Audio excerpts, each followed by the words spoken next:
Gruodžio 3 dieną Druskininkuose profesinė sąjunga Solidarumas surengė seminarą Bendravimas ir bendradarbiavimas.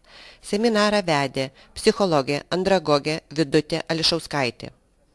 Susitikti bei pasidalinti patirtimi su druskininkiečiais atvyko profesinės sąjungos Solidarumas atsakingoji sekretorė Kristina Krupavičienė, Druskininkų savivaldybės tarybos narys Donatas Mizaras. Svečius pasitiko profesinės sąjungos Solidarumas valdybos narys Arūnas Lekavičius. Seminare dalyvavo įvairių profesijų atstovai. Psichologė Vidutė Ališauskaitė seminarą pradėjo susipažinimo užduotimi, kuri išjudino dalyvius, nuteikė sėkmingam tarpusavio bendradarbiavimui.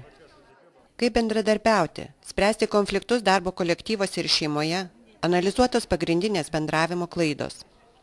Buvo atliekamos praktinės individualios bei komandinės užduotis. Seminaro dalyviai mokėsi spręsti užduotis prieinant bendro sprendimo. Pasirodo, pagrindinė klaida yra ta, kad mes negirdime, ką sako kiti, tai apsunkina bendravimą.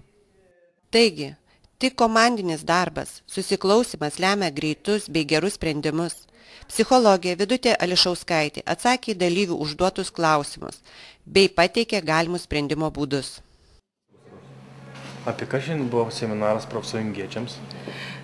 Šiandien Druskininkų profesinės sąjungos Solidarumas nariai mokėsi, kaip bendrauti ir kaip bendradarbiauti.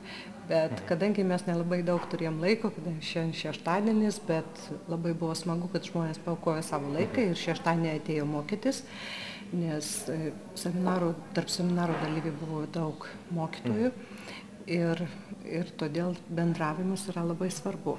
Ir aš manau, kad mūsų ekspertė Vidutė Ališauskaitė, kuri šiandien labai smagiai tą seminarą vedė, nes buvo daug tokių praktinių kaip žaidimų ir tas buvo labai įdomu ir ypatingai mokytojams, kurie atsiduria lyg tai tokio kaip mokinio padėtyje, bet iš tikrųjų žaismingai dalyvaudami seminare mes būtent labai daug tokių dalykų gerų atradome, kaip pasakyti žmogui tiesą, neįžeisdant jo ir kaip reikia būti labai atviram.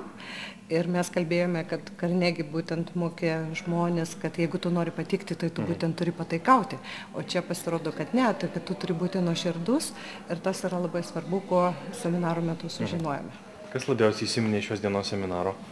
Šios dienos seminaro labiausiai įsiminė labai smagi profesorė, kuri tikrai pažėrė labai daug gerų idėjų ir kurias galima įgyvendinti darbo srityje, bendravime, kadangi šis seminaras ir tą apima, tai bendravimas su žmonėmis.